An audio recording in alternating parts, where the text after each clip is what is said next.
When the case first broke, Shanann and Cece and Bella were simply missing. Like, I have no inclination of where they're at right now. Something in your gut was telling you that he had something to do with it. Chris Watts thought that he could go to the police department, knowing the fact that he killed his family. Why should I believe you?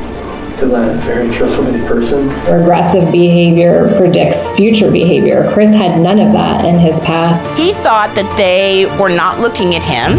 They're going to come home safe, correct? When you find the guy. He thought he could breeze through a polygraph test. Regarding Shanann's disappearance, do you intend to answer all of the questions truthfully? Yes. This is my flesh and blood. This is like what I wanted all my life.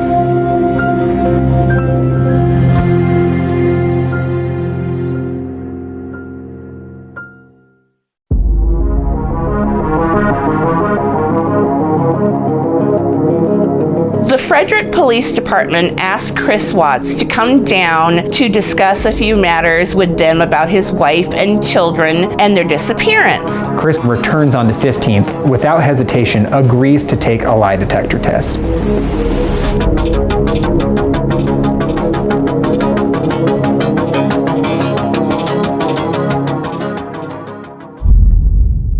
This is one way that if you didn't have anything to do with it, that we can let the investigators know, the people that really do need to know, that are looking for your wife and your little girls, to let them know, like, you know what, don't focus on Chris, focus over here, because obviously we've already cleared him, he's good to go. Now focus on the real person that did something to this, you know, to Shanann and little girl, so. He is instructed to intentionally lie about a series of unrelated questions to the case. Regarding what number you wrote on the piece of paper, did you write the number 1? No. Did you write the number 2? No. Did you write the number 3? No. She's trying to see how he normally responds physiologically, pulse, respiration, heart rate. You did great.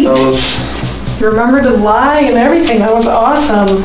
So you obviously are a really bad liar. Have people told you that before? Like, the second you tell a lie, like, they can tell, like, on your face that, because the second you lied to the number 3, like, I don't know if you heard me clicking, but I had to, like, turn down the sensitivity because you were starting to go off the page. So that is awesome. So thank you for being a horrible liar.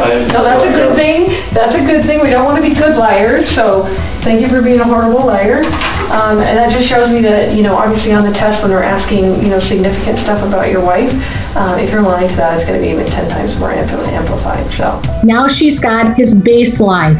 So then she can start asking those very probative questions. right now, there's only one person in this room that knows what the truth is. And in about 5 minutes, there's going to be 2 of us. So that's the coolest part, okay? She tells him, there's no way you're going to walk out of here without telling the complete truth. The test is about to begin. Please remain still. Regarding Shanann's disappearance, do you intend to answer all of the questions truthfully? Yes. Did you physically cause Shanann's disappearance? No. Do you know where Shanann is now? No. His numbers were spiking like no other. He's having to convince himself, there's no way out of this. I've already agreed to doing this now. I have to set the tone and make sure that they believe what I'm about to say. Before 2018, did you ever lose your temper with someone you cared about? No. Are you lying about the last time you saw Shanann? No.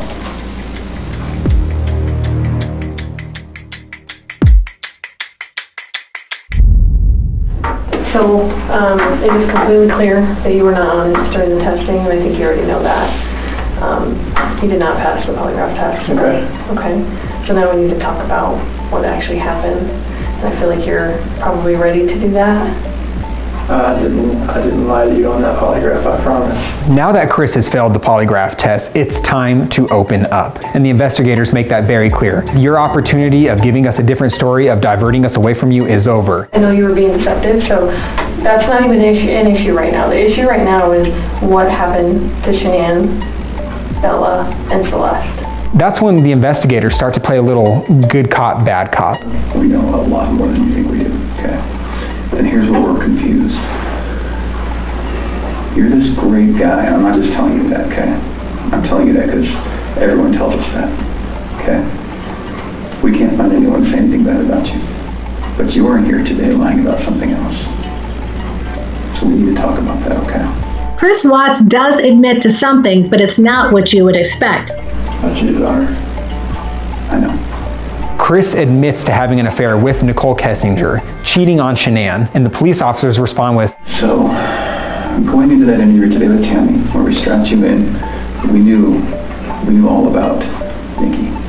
he didn't know that Nicole Kessinger, his mistress, had already came in and spilled the beans about their relationship.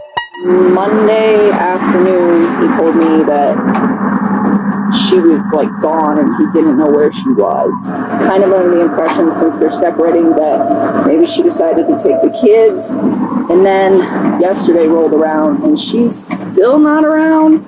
And that started to seem really concerning for me. At that point, I was like, you know what? I hope something did not happen to her and did not happen to her children. And that was when I decided that it's probably a good idea to just come talk to you guys. So then Chris is sitting there and realizes, these people know a little more than I realize. Chris, in the interview today, you weren't asked about infidelity.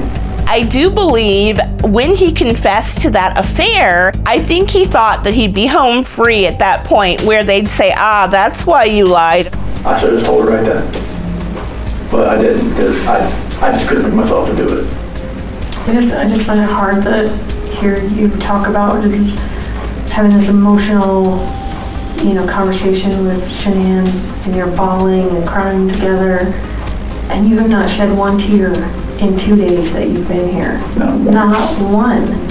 And help me understand that, because I don't get it. These are your baby girls, and you have not shed one tear over them not being around.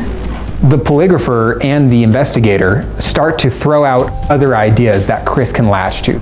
Did Shanann do something? If she did anything to these kids, we both love them with all our hearts. There's no way. It could have been an accident. Something happened in the house that you know about. But I want to know, did something happen to these baby girls first that you had to take into your own hands and deal with? You had to clean it up for Shanann. What did Shanann do to them? Tell us, Chris. Chicks are crazy. And it's at that point where he says, my father flew in from North Carolina. Is he outside? Can I talk to my dad or something? Absolutely. Come. Do you want to bring him in here? If we brought your dad in here, would you please tell him what happened? And at that point in time, Ronnie was present in the building, and law enforcement approached him and asked him if he was willing to speak with Christopher, because Christopher wanted to talk to his dad.